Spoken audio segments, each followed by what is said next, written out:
two gentlemen who have been stirring up quite a bit of conversation, as they typically do. We have Princeton professor and New York Times best-selling author. You know him from his appearances on television and as a broadcaster, as well as a public intellectual, as he has been described.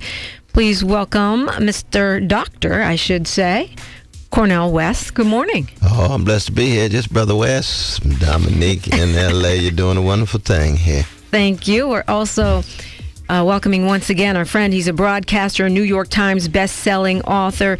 You know him from BET. You know him from Tom Joyner. You know him as a publisher and as an author, a community convener, leader. Tavis, Smiley. Good morning. Hey, Dominique. How are you today? Good morning. I didn't realize you guys were both New York Times best-selling authors. Congratulations on that. Thanks. And I feel like, by way of disclosure, I should say that both I've known Tavis Smiley and Dr. Cornel West for some time. Tavis Smiley longer. I've worked with him on his Young Scholars event and seen him as a fellow broadcaster doing good work in the community for some time. Dr. Cornel West, known from the radio, and we have worked on the same side of many controversial issues over the years, including Prop 209, which for some reason at the time folks wanted to support, and the Three Strikes Law, which I remember on Street Science we were both campaigning against those two particular That's true. horrible initiatives that did end up passing. I know. You guys are in town for a town hall meeting, which is taking place this weekend in Los Angeles. It's a town hall meeting about poverty. It's the culmination of your 18 city poverty tour. What's the purpose of the town hall meeting? To talk about poverty, to continue to push it higher up on the American agenda, to make sure that poor people of all races, colors, and creeds are not continuously rendered invisible in this economy during these difficult times of economic deprivation and, quite frankly, political cowardice. Dr. West and I unapologetically got on a bus this summer, as you know, and went to 9 states, 18 cities. The national media, local media covered it pretty extensively, but spent our summer, a good part of it, traveling around the country, trying to highlight the plight of the poor, to put faces on these statistics. I know you've been talking about them because I listen to the front page regularly, given that I live here in L.A., as everybody knows, and work out of L.A. But these poverty numbers that just out a week or two ago from the Census Bureau and so many other organizations, the Pew Research Studies, so many institutions, the Children's Defense Fund, their numbers about children in poverty. The numbers tell the story, and the story is simply this, that the new poor in America are the former middle class. The new poor are the former middle class. So these numbers ought to be arresting, they ought to be unsettling, and that's why you see these protests jumping off, not just on Wall Street, but all across the country here in L.A. Dr. West and I this morning at 11:30 are going to go down to City Hall. We're going to join the Occupy L.A.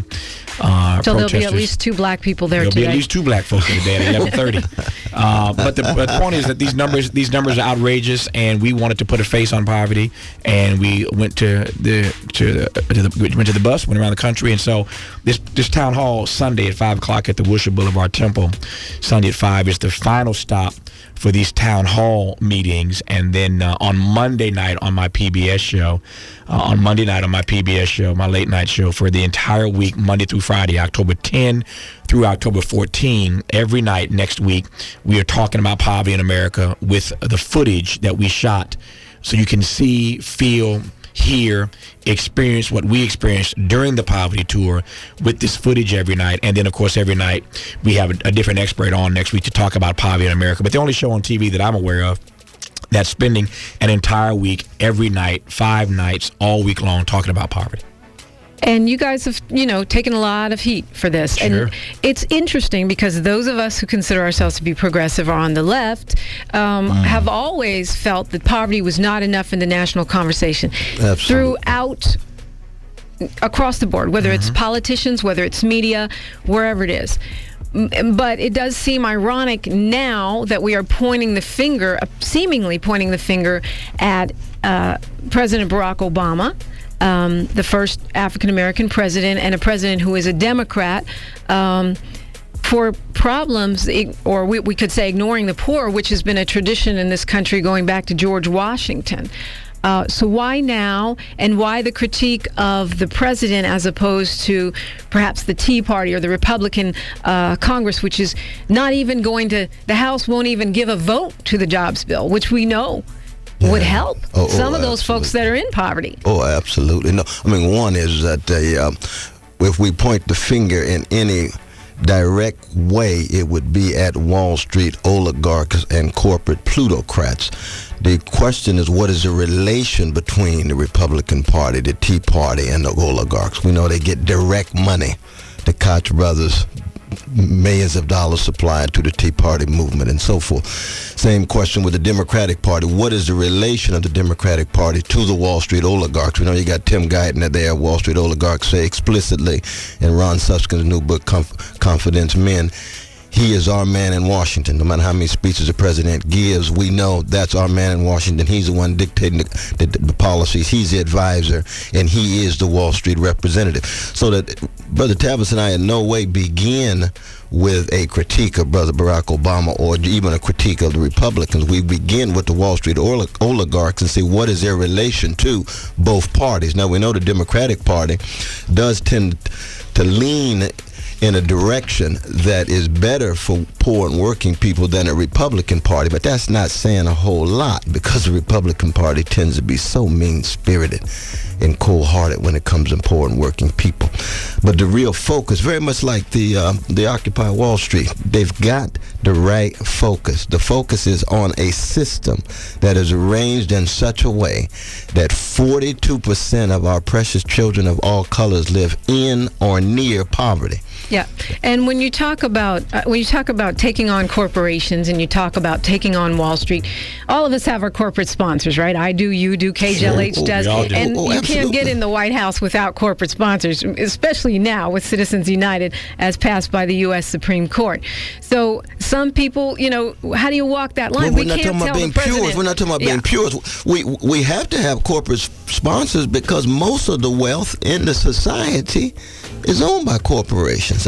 And we have no Princeton University without corporate system where you can't get into office without you can't even think about running for election without the money. Right. But the thing is, you have to be able to tell the truth, and you have to be able to tell your corporate sponsors that your calling is to tell the truth, and you are open to their sponsorship to the degree to which you can still tell the truth. Now, if you have a corporate sponsor and you can't tell the truth, then that's something else.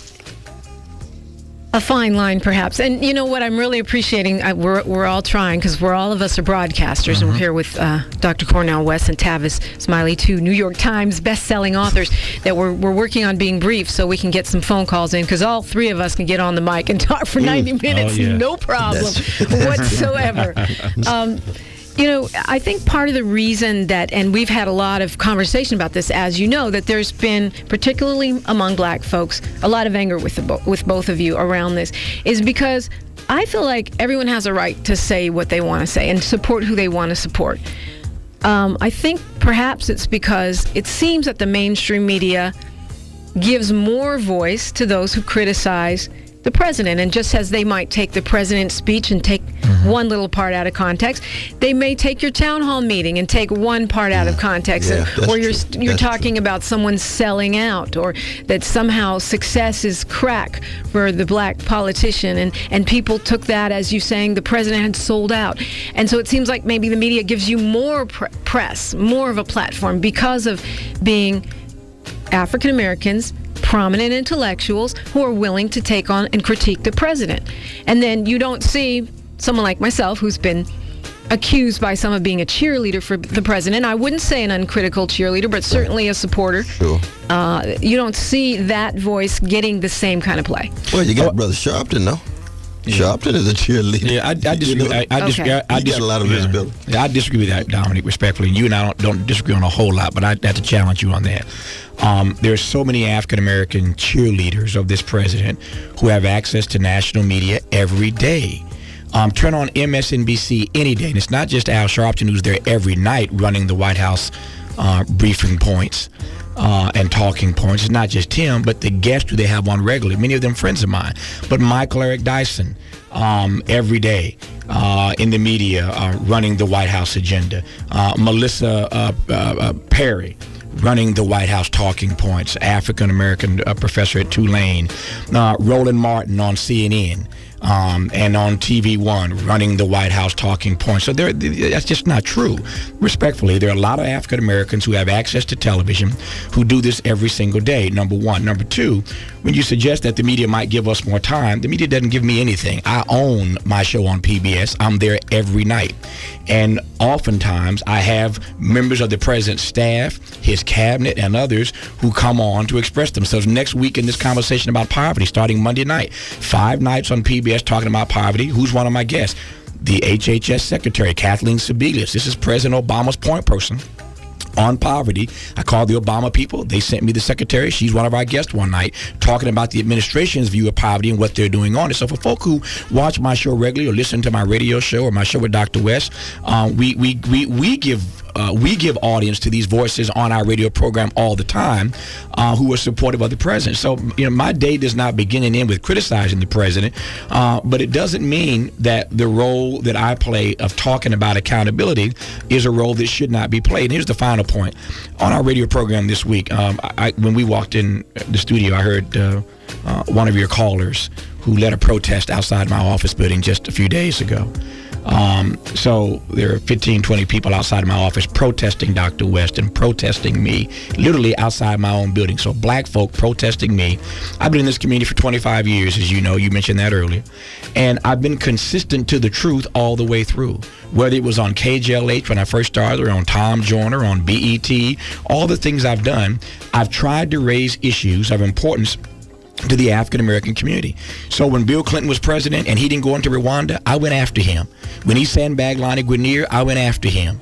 When he signed that racist crime bill, I went after him. 100-to-1 crack to powder cocaine. Or speaking of poverty, the so-called welfare reform. I was about to say that. Exactly. So I jumped on Bill Clinton a whole bunch of times. I don't even need to go to the George Bush record. All of us were going after George Bush for 8 years. So the point is very quickly that I've been consistent all these years. So that now that President Obama is president, when he does things right, we support him. But when there are things that he does that are wrong, or when he doesn't address issues that ought to be addressed, you got to be consistent to the truth. So what does that's he all do I'm right? saying. He does a lot of things. Well, I think the health care bill, I've said it before, the health care bill was watered down. I think he should have been stronger on the health care bill. But would I prefer what we got versus nothing, or what the Republicans now want to overturn? Of course, you got to go with what the president gave us. I think it's watered down, but I celebrate the fact that he at least got something passed. I celebrate the fact that he started with a stimulus package. Again, he gave in too much in the debate about the stimulus, but at least he didn't send the money to the cities. He sent it through these Republican governors through the states. He sent it through the wrong delivery route, but at least he went after trying to get some money for stimulus. The Lilly Ledbetter Act for women. So there are a number of things the president has done right, but that doesn't mean on the things that he's wrong or not aggressive on that we don't push him to be a better president. Yeah, I think when you talk about poverty, you can't really write off 1 million students who will now have health care that didn't have health care before. But that's 1 million people, Dominique. It's certainly an impact on poverty. All of us remember our student days, and that's a segment of our poor, and I would say increasingly so now that, the Pell Grants, another thing the president has accomplished, which helps the trying to be educated and no longer poor. So, I'm glad to hear you say that. I think, Sure. When we talk about poverty, the other conversation is, don't we, African Americans, don't we already know about poverty? Do we need a tour? Many of us are living it. And, since you listened to the front page, you already know this, sure. Tavis Smiley, but probably Dr. Cornel West doesn't. I have suggested that perhaps we need to do an extreme conspicuous consumption tour and go visit the mansions of the Koch brothers and the 1,500 millionaires who didn't pay any taxes last year. That's a powerful and idea. see how they're living. Because maybe, I don't know that Americans really understand the gap between rich and poor and how it's growing. Well, but I think what you highlight here is an issue of public consciousness. What do Americans know? What are they exposed to? Oftentimes, thank God for Radio Free 102.3, that you all are much more in a truth-telling activity than mainstream media. If you watch mainstream media, you would never know about the wealth inequality. With all of its mass distractions and talk about gossip here and there, you would never know about the mansions versus the projects and so forth, you see. So that it's a matter of bringing it to public consciousness, and that's very much what this tour is about, and there's ways of doing it. You can go to the mansions, you can go to reservations, as we did in Wisconsin, poor white brothers and sisters in Appalachia, the black hoods in Detroit and Chicago, the brown burials that we talked about with our brown brothers and sisters in Atlanta. So there's different ways of elevating public consciousness so that we get a democratic awakening. That's another reason why this Occupy Wall Street is so important. Now, we got 101 cities around the world, over 75 cities in America. Just 2 weeks ago, they said it was just a fad. Yeah, well, and some are still saying, they keep saying the message is unfocused. I don't agree with that. I think the slogan Occupy Wall Street is very focused. It's very on the 1%, and the 99 is the rest of us. Both of you are supporting Occupy Wall Street, which I applaud. Why? How do you see the message? Because the media is saying that the message is unfocused. Well, I mean, I've been there to Wall Street twice. I've been to Occupy Boston this week. We're going to be Occupy L.A. today at 11:30. And the focus is on corporate greed. The focus is on the powers at the top. And we're not talking about demonizing individuals. That Brother Tavis and I come out of the legacy of Martin King and John Coltrane and Curtis Mayfield and Nina Simone. It's a love issue that if you love poor people and if you love working people, then you hate the fact they're being treated unfairly. That's just a starting point. Well, I mean, we say that all the time. I'm always saying that it's not that I hate rich people. I'm hoping to be one day. Well, no, I don't want to be rich myself. I'm not going to lie. I'm talking about tell the truth. I'm not going to lie. I wouldn't mind that. I have problems. Biggie's right about that. It's more problems. But I have been both, and rich is better. Test it out. Let me test it out for myself. You want to test it out? I want to test it out. Well, I never had a chance to test it out, but I'm not interested myself. I'm with Jesus on that one. Yeah. I do think that that there's something to be said for those who are wealthy already, or those who, especially the wildly wealthy, like the Koch brothers that you point out, for them paying their fair share. As Jimmy Buffett says, as the president is talking about his Buffett rule. And to me, that's the message of Occupy Wall Street. And it's an obvious message. Justice. The gap between rich and poor. Why are the problems of America being balanced on the back, not just of the poor, but of the middle class? Which is why they're becoming the poor, and why isn't corporate America keeping jobs here? And even when we talk about middle class, we're really talking about working people with a bourgeois identity.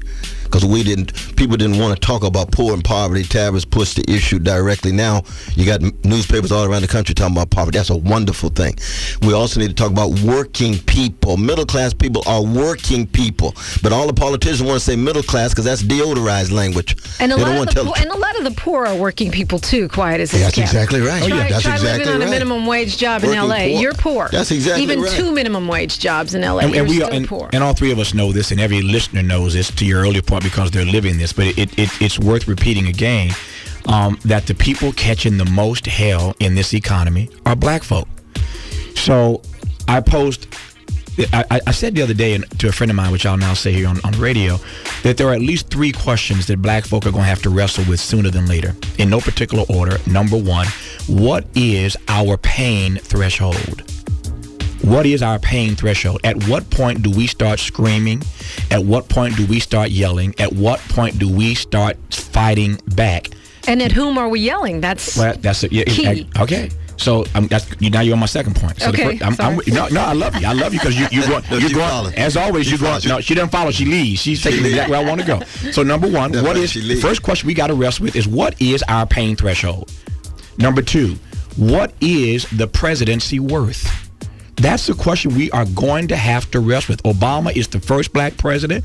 I want him to be successful primarily because he is successful. He's not wildly successful. I don't think he's wildly successful. He is successful in solving problems? He is wildly successful. Poverty rates are the highest it's been since 1959? Yes, he's wildly successful. But how do you define solving problems, Sister Dominique? Let's go to his third point, and I will gladly enumerate. He's successful in terms of he won the election. That's beautiful. We all broke dance for a whole afternoon. But how can he be successful successful when you got the rich getting richer and the poor getting poor. That is a trajectory that has been in motion for many years. None of the presidents have been successful since Clinton. And Clinton, with all the bad things that he did, at least he lowered the poverty rate. Well, he's wrong on other issues. I know we got to get your third point. While he was there, but then all that welfare reform is having that time release poverty That's true. effect. But none of these presidents are successful. The whole system is broken. All of them and mascots of the capitals. And we could debate whether he's successful, wildly successful, or not successful at all. And every African American is entitled to have his or her point of view. No, but there is a truth, though. It's not just a matter of having opinions. No, there is. And there is the earth is not flat, God dang it. And I just said it. So he's wildly successful. No, but we disagree on that, though. Not wildly successful. Not with all this suffering out here, my dear sister. And suffering is new on our planet and in our nation. But it's getting worse, Dominique. The whole system is not successful, and Dominique. The whole system is not successful. Let's go to point. What is our paying The capitalist system is not successful as of now, no matter what president, no matter what color, no matter what gender they are. What is our paying threshold? Number one. We get back to number 3, though. No, one, what is our paying threshold? Number 2, and I'm just saying, and I love this debate, I'm just saying as black folk, I'm just putting the questions out that we are going to have to wrestle with. What is our paying threshold? Number 1, when do we say something? Number 2, what is the presidency worth to us? Is it worth our being silent? Is it worth our capitulating? Is it worth our not doing anything, to your point, Dominique, out of deference to a wildly successful president, to use your phrase? What is the presidency? She didn't say wildly. She just said successful. No, she said wildly successful. Wildly. She said it 3 times. I said wildly successful. I heard it. That. Yep. And third question before I have to try and it out. The third question, Dominique, is this. Tried it out. What is question number 3, what is history going to say about black folk in this moment? And here's the point. At the very moment that we are celebrating, Dominique is a wildly successful black president, black people are catching more hell now than anybody else, and more hell than we've caught since the Great Depression. History is going to say something about this juxtaposition of a black man in the White House and more black people catching hell than they ever have. All the numbers are clear. Thank you, George W. Bush. Black folk are going to fall into one or two categories. When black folk were catching hell during the era of Obama, either you said something or you didn't.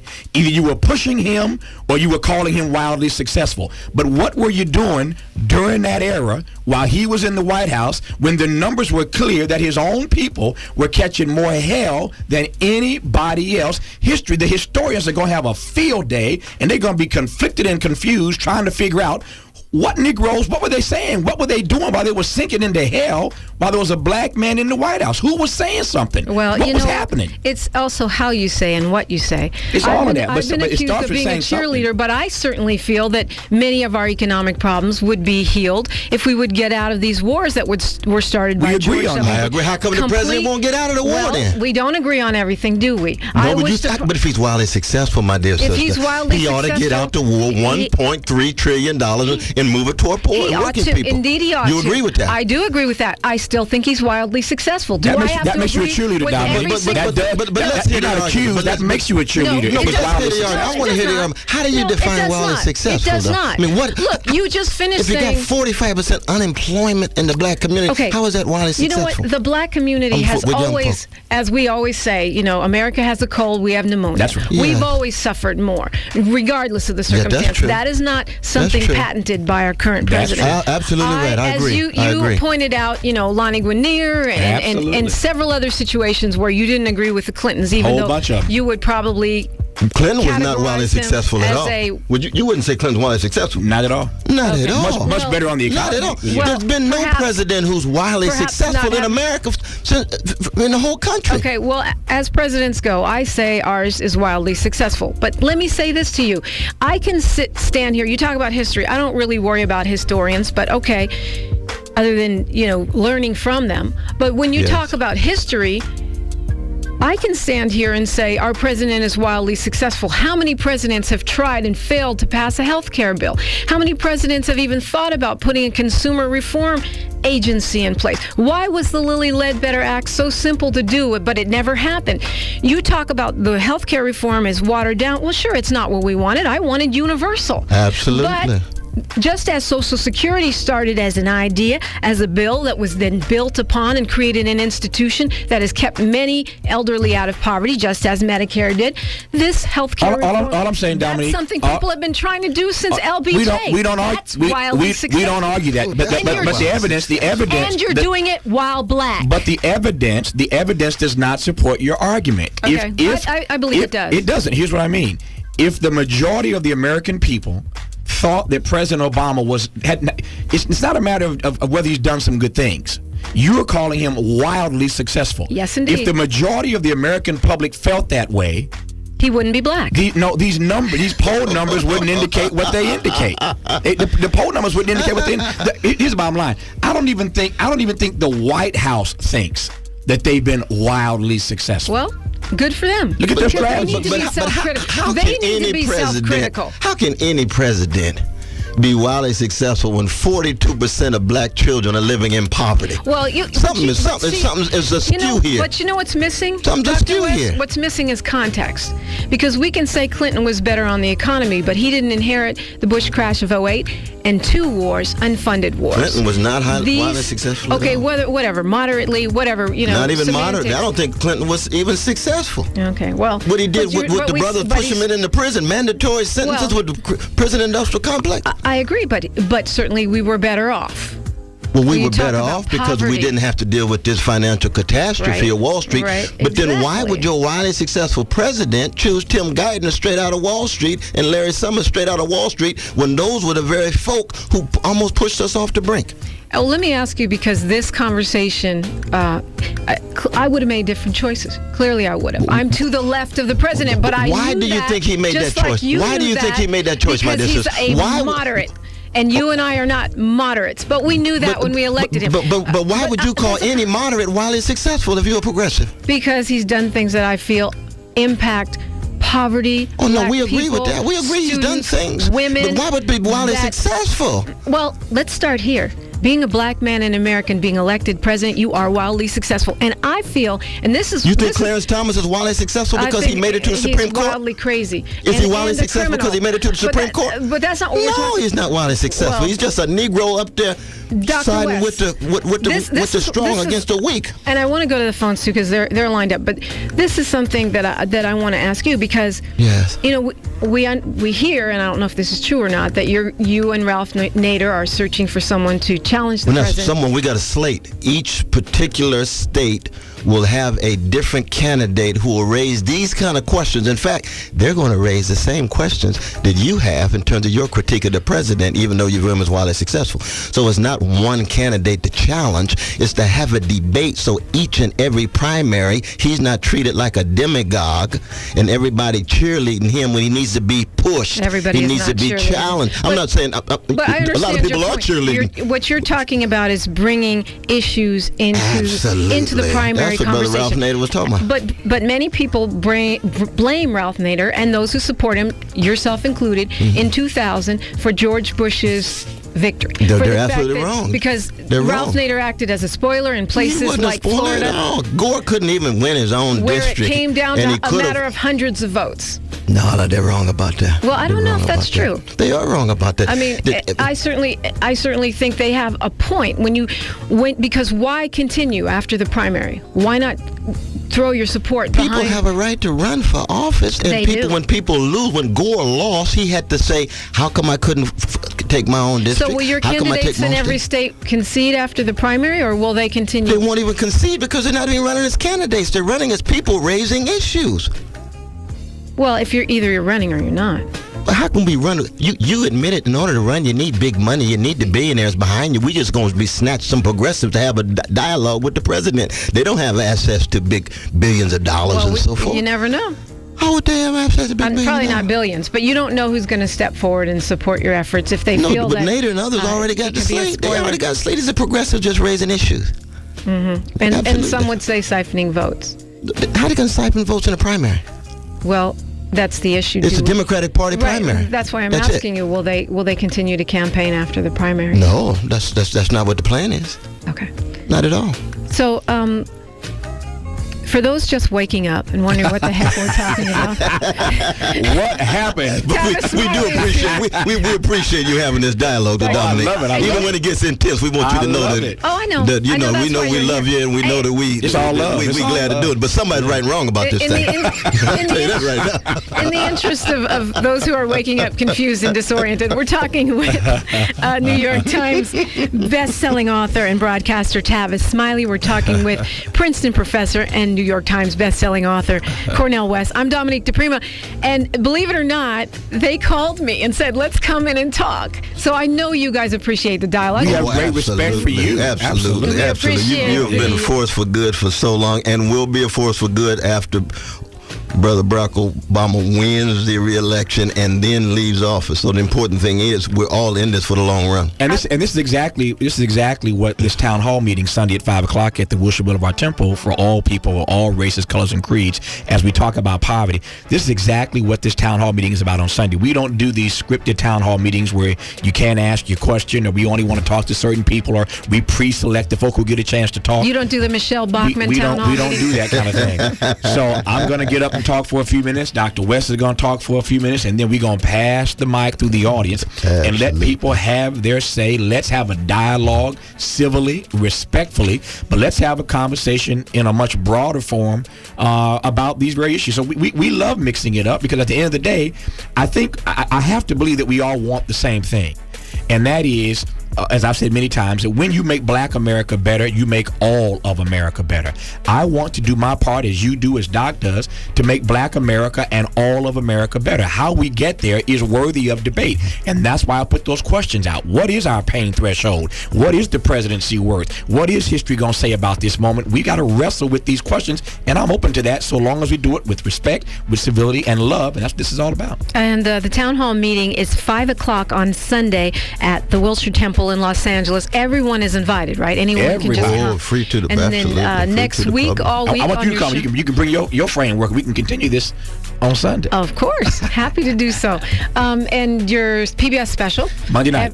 Starting on Monday night, October 10th. This coming Monday through Friday, 5 nights. 5 nights of poverty. Unprecedented on U.S. television. If you think you have problems, maybe you should watch, and you'll feel blessed. No, but the thing is, you'll be uplifted, because you're going to see humanity and resiliency of folk dealing with poverty in ways that will inspire you. And programs that are working. It's not just if we just wanted to showcase abject poverty, I could have done that in L.A. and never left town. I didn't need to go to 9 states and 18 cities. We're talking to all kinds of people. Yeah, you could have gone to Watts. Exactly. We're talking to all kinds of people about the problems, but as Doc intimated, also about the solutions. There are programs that work, and the question is, how do we scale these programs up to deal with poverty? So it will be unsettling in a lot of ways, but inspiring as well. Absolutely. And you just mentioned, Dr. West, when the president wins in 2012, and he's going to win. I hope that you're right. I don't think Republican candidates, mendacity, mediocrity, mean-spiritedness, that's not going. Yeah, well, we laughed at Ronald Reagan. We laughed at George W. Bush, and they laughed their way all the way to the White House. That's right. And I think that's part of the visceral reaction that you guys are drawing, is because, let's say, if it was the 3 votes that were needed to carry the president over the threshold, and we're talking about big bucks, as you said, with Citizens United, it's a whole new ball game. It's not a given. Corporate money, big corporate money. Let me add.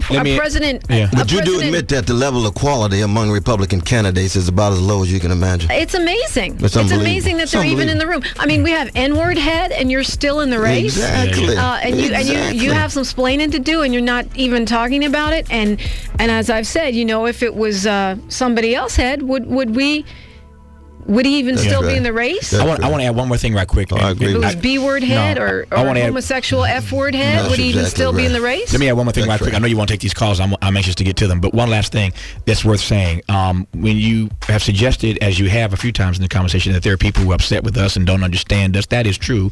No doubt about that.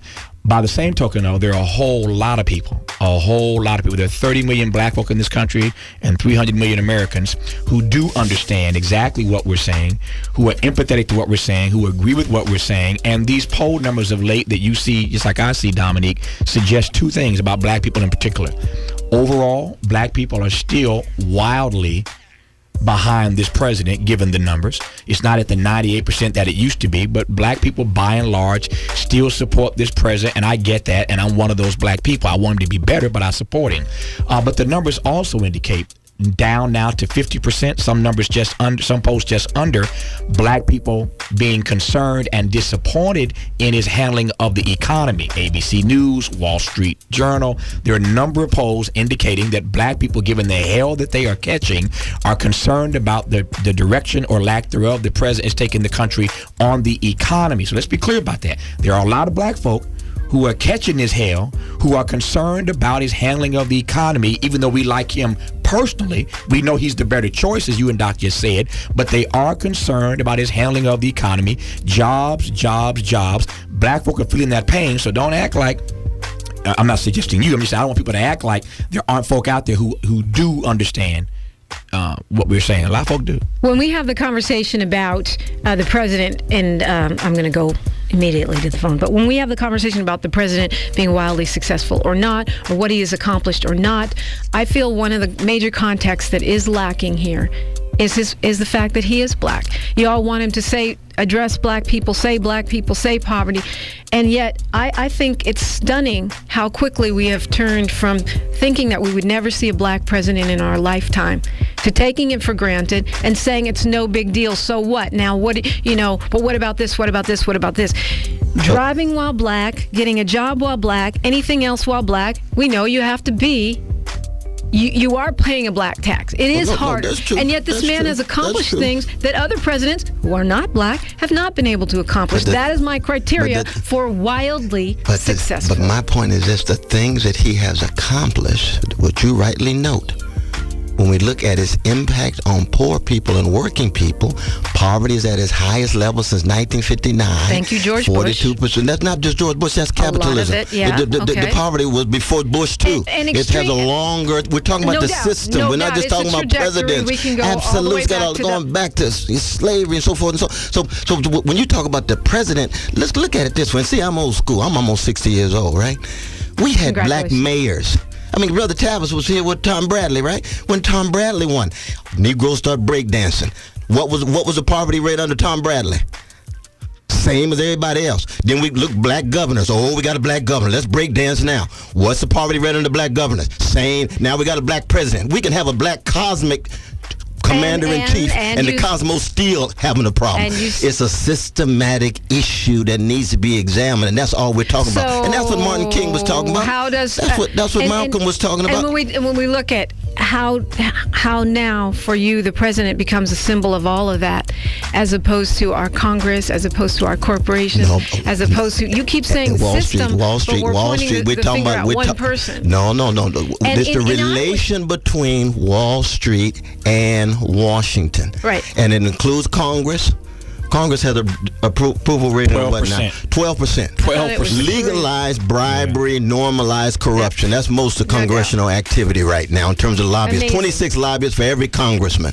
I just want one concession. What chance do poor and working people have in the face of that? We got to tell that truth. Dominique, before you go to the calls, will you give me one concession? Just one concession. We've conceded to you a number of things. You've been strong. You've been strong, but I want one concession. You've been strong on your case. You and I have been friends for 20, 25 years. Yes, sir. I have always seen you. And you're a job creator, by the way. Well, that's for the true. Record, Tavis is an actual job creator. I try to be. There's one in the studio. I have always seen you, as I see Dr. West, and that is part of the black prophetic tradition. And all I want you to concede is this, that you do accept the notion, and you believe that every president has to be pushed to do better. Yes. That's all I want. That's all I want. Every single president. You got to push them. That's all I'm saying. All right, let me take phone calls. And pushing, if we are marching in the streets, as you guys will be doing today at 11 as part of Occupy LA, also supports them because it gives them the backup with Congress and others. The people want this. Exactly. The people want this. It's not just the president or the so-called intellectual elite. We're with you. Well, we're with you on that. Where do we go? Pick a number, any number. Let's go to Wendell. He's kind of mellow. Wendell from LA. Your question for Dr. Cornel West and Tavis Smiley. Hey, it's an honor to speak to these gentlemen. I have a comment and a question. Quickly, if you would.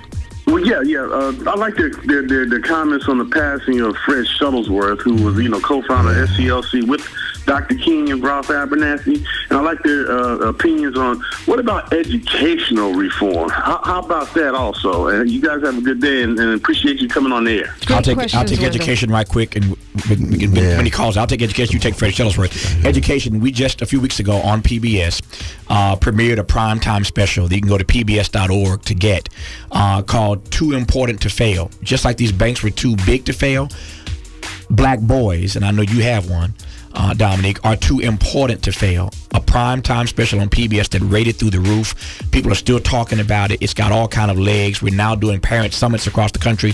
But I spent part of my summer on this poverty tour, the other part of my summer working on this primetime special about the crisis involving black boys and what has to be done to save black boys. Go to pbs.org/Tavis, download it, see some excerpts, order the DVD. But we've started a real conversation that we're continuing again across the country with these free parent summits, starting here in LA on October 29th, the first free parent summit to help parents specifically of black boys to do better in the education system. So there is work being done on it, and I'm trying to add my voice to it with this Too Important to Fail. Now, I think it's a big issue. Yeah, it is. And just since you're on that, yesterday's LA Times had an article about the use of suspensions and how the zero tolerance policies are disproportionately targeting African American young men, so that they go into what we call the penitentiary tract pipeline. And for nonviolent offenses like carrying a cell phone or sagging your pants, will end up being disqualified. Well, as you know, New York City got stopped and frisked. Some of us will be arrested in 2 weeks. So you got 600,000 young people who are stopped. 83% of them black and brown. 2% of them are arrested. And yet in New York, you got people saying the mayor is terrific, including folk in the White House. Something's wrong. But let me say something about Fred, though. Fred Shuttlesworth. Yes. We got Fred Shuttlesworth who passed. We got Derek Bell who passed, professor of law. And we got Brother Troy Brown, who's the blessed father of our dear brother, Ren Brown. These are three powerful, magnificent black men, old school, who have passed, who set high standards in their own distinctive ways, and we have to measure up to those standards. Radio Free 102.3 KJLH. We're talking with broadcaster and best-selling author Tavis Smiley, Princeton professor and New York Times best-selling author Cornel West. They've got a big town hall meeting in town. It's going to be Sunday at 5 o'clock at the Wilshire Boulevard Temple, and you're all invited. It's free. And, of course, the PBS special starting Monday, focusing on poverty and what they saw on their poverty tour, starts Monday night, and it will be every night this coming week. Let's go to CP from South Central. Good morning, CP. You're on with Dr. West and Mr. Smiley. Top of the morning. I'm going to kind of make it quick, Dominique. I see you doing a lot of cleaning up this morning, but I ain't mad at you. Hey, Tavis and... hey there. How you doing, my brother? Hey, look, I'm going to be honest, man. I'm going to say what I said about you before you came on the radio. I don't, like say one thing and mean another. I had said before that when you guys was in L.A., one of the bloodiest summer there was in L.A., that when I mentioned mention the killing, and I was told that wasn't on the agenda. And I also know that when corporate America put their dollars out, they also do some dictation, right? And I'm not going to, just point fingers and stuff, but I like to know why, especially Tavis with you, why was it taking so long? I've been dealing with the homeless out here for like 40 years, and we've been had black people sleeping on the street forever. When you set up a triage, you go to the people that's mostly needed. If I'm not, if I'm correct, and correct me if I'm wrong. And we've been in bad shape for a long time. And both of you brothers supposed to be conscious. I remember Tavis when you came out to work. Okay, for land for me, CP. Land for me. All right, so my question is, why does it take it so long? And in my opinion, I'm not going to point any fingers, but remember, a lot of black people have a no-confidence vote in you brothers right now, and I'm just keeping it real with you. So they got an old saying, a guilty conscience don't need no accusing, and you can't kick it with the rabbits and hunt with the hounds. I'll take your comment off there and have a good weekend. Thanks, CP. First of all, he says why it's taking so long. It hasn't. Again, Negroes get amnesia, and I think respectfully he's one of them. I said this earlier, and I won't repeat it for the time crunch that we're in, but my track record speaks for itself. I've been at this. 2011 is my 20th anniversary in the broadcast business. Congratulations. Thank you. I don't feel the need to defend myself. All of my work on BET, all of my work on Tom Joyner, my work here at KJLH, my work on PBS, my work on NPR, my work every night on PBS Now, etc., etc., etc. I don't need to defend myself. There's nothing that I'm doing now that I have not done before. What I attempt to do every year is to find new ways, creative ways, inventive ways to keep telling the same story. But it's about bearing witness. It's about being consistent to the truth. I've been doing it for 20 years, so anybody who suggests or thinks that I just showed up needs to do some reading. I think that's the important point, though, brother, that if people have a no confidence, people have a right to their opinion. Opinions can be right. Opinions can be wrong. If somebody say, Toni Morrison, how come you only wrote one novel? No, you got to see, she got a corpus, you know. She got a history. So if you people want to know about me, I've been out there for 40 years. Look at the 19 books and see what the themes I've been talking about since the call for an Afro-American revolutionary Christianity and prophesied deliverance in 1982, my brother. Look at the witness that I've borne. So it's not a matter of people saying no confidence based on something they know. If they have a relative ignorance, they just don't know what they're talking about. Well, let me say this, too, since he says I'm cleaning up. Every single point that I've addressed on the radio this morning are the points that we've addressed, as Tavis knows, because he listens to the show when you're not here. That's right. And I said, you know, I don't want to be a hypocrite. These guys are my friends. We've supported each other on many issues, and we've agreed to disagree on many issues. And I'm sure I would agree with the brother who raised the question on a whole lot of issues in terms of the magnificent work he's doing among the poor and the homeless. But if he had some sense of the history, he'd know the relation between what I've been doing and the poor and the homeless. But go right ahead. Yeah, I just want to point that out. You know, the idea is to deal with all of the issues and all of the aspects, good, bad, agreement, and disagreement. Right. And nothing hasn't been said here that's been said off the air. The one thing that I haven't addressed is the issue with Steve Harvey, which I felt like it was proper for him to apologize, because although he has a right to his opinion, I feel like we need to stay away from personal attacks. Some people feel like, attack the issue, attack the disagreement, not the person. Some people feel like you guys do personal attacks on the president. I think that it has to stay to the issues, and I felt like it was a good thing when he stepped up and apologized for those personal attacks on both of you. I do not, and Dr. West does not engage in personal ad hominem attacks. What Steve did and said was wrong. As my grandmother would say, he was loud and wrong. And I'm glad he finally got around. It took him a few days, but I'm glad he finally got around to apologize. And Dr. West, I didn't have a whole lot to say about it, because if we spent our time responding to detractors, we wouldn't get anything done. So I'm glad he finally apologized. We accept his apology, and for us, that was the end of it. But some people do bring... I'm sorry, go ahead, No, Dr. just West. My response was that Brother Steve Harvey is a highly talented comic artist, and his comedy has enriched my life. And I'm not going to downplay that, when at the same time what he says about Tavis and I reflects a certain kind of ignorance and lack of political sophistication. If that's your definition of an Uncle Tom and a race trader, then you got to go back and think about some things, you see. You got to go back and examine some things, because you're wrong. And we have to just talk about the truth. We just have to talk about the truth. Well, and I just think we have to get away from name calling. But I think there are Uncle Toms in the world. There are race traders in the world. When the slaves went to the slave house and told the slave holder that there was a slave insurrection and it betrayed Nat Turner, he was a Tom and a race trader in that sense.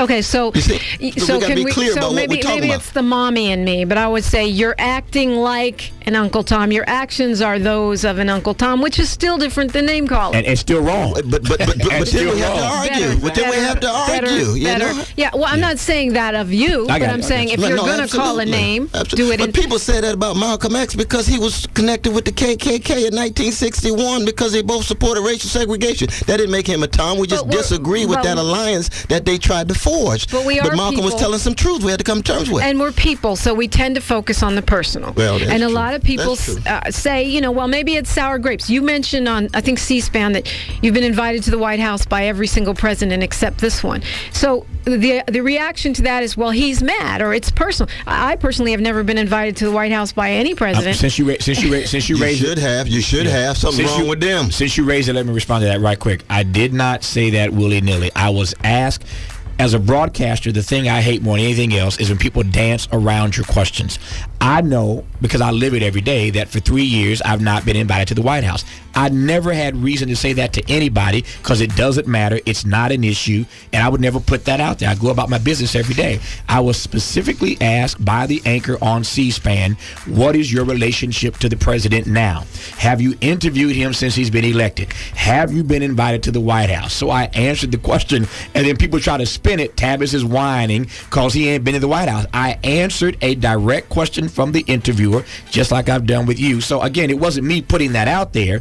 I don't whine about stuff. I do the work I have to do. But since you raised it, I wanted to clarify that I did not jump out and say the president invited me to the White House. I was asked a question and I answered it. That's how it got out. Let's go to Renita from LA. I think she's mad at me. Hi, Renita. You're on. Renita? Yes. You're on. Quick, please, because it's almost time for Steve Harvey, ironically enough. Good morning, Renita. Okay, no problem. Good morning, everybody. Good morning. How you doing, dear sister?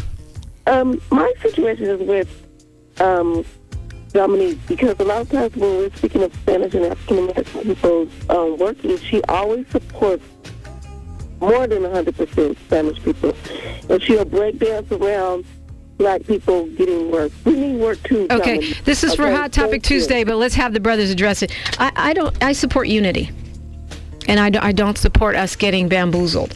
But she's talking about black, brown. She feels I support Latino people too much. And break dance around the black unemployment issue, which you've come really hard on. Do you guys want to Well, I supported the mayor even the first time that he lost. I remember. But he's done some things profoundly disappointing to me. We were just there at Mark Ridley Thomas's gathering for the subway at your place? For the line, Metro. For the line. Yeah, the mayor's wrong. He's dead wrong on that. Yeah, he is wrong on that. He's just wrong. But the thing about it, too, every mayor's got to deal with the permanent government, which is big business in Los Angeles. Just like the president got to deal with the permanent government, which is Wall Street. You got to keep your eye on the big business elites, no matter where it is. And that's why you'll be at Occupy LA a little later today exactly around 11. Leon from LA, good morning. Short version, please. Leon? Yeah. Short version, if you would. You're on the air. Yes, respect and good morning to the guest and our beautiful host. I just wanted to ask, if we disagree with Mr. Tavis Smiley, we've been called ignorant several times on the radio this morning. Where was the poverty tour when George Bush was in office? Well, thanks, Leon. No, it's a wonderful question. Some of us went to jail because of the increase in poverty under Bush and Clinton, but people don't know. By ignorance, that's not a claim that one is inherently anything. It just means you might not have information. I'm ignorant about a whole lot of things because I don't have that information. But if you're going to make a judgment about somebody and you don't know the facts, that's only the ignorance that we're talking about, brother. That's the only kind of ignorance we talk about. So it's not a personal attack. It's just a fact. All of us have certain kinds of ignorance. Jamel from Hollywood, you're on. Jamel? Hello? You have the mic. Go ahead. Awesome. All right. Question. 20 years that you've been in business, like you said before, Tavis, and 40 years, Cornel, that you've been in business. Yes. You've been talking. You've been writing books, but what have you done? President Obama, he's been in business for about 2 years, and 4 years before that as a senator, and he's been doing things as far as health care. What were you doing then to provide support for him when he needed it then? First of all, Dr. West did 60. Here again, back to this ignorance point. People talking and not knowing the facts. Dr. West campaigned for Barack Obama. He did 65 dates. Do you regret that, He Dr. broke West? his neck to get Barack Obama. I would do it again. elected. I did it because it was right. I didn't do it because of any personal thing. We needed to get these vicious Republicans out of office, and we needed to have someone who was going to deal with these issues. 65 events for free in the cold without a coat. I would do it again. I would have sent you a coat. Well, I appreciate that. And for my work, these questions are always strange to answer. What have you been doing? TavisTalks.com for all the stuff. You can click on a timeline of what I've been doing for 20 years. It's all laid out. I'm laughing because what is Tavis not doing? Tavis is always doing something. But will you guys? Tavis Foundation for the Young People, exhibitions and so forth and so on. But I don't know what the brother means. And not only that, but as an educator, I try to touch lives. I got students all around the world in the country. Yeah. You try to touch lives. I don't want to be president at all. You don't? No. You find me in a crack house, you find me in a White House. We got to make room for Steve Harvey. Because the White House is tied to Wall Street. You got constraints. You got too many constraints in there.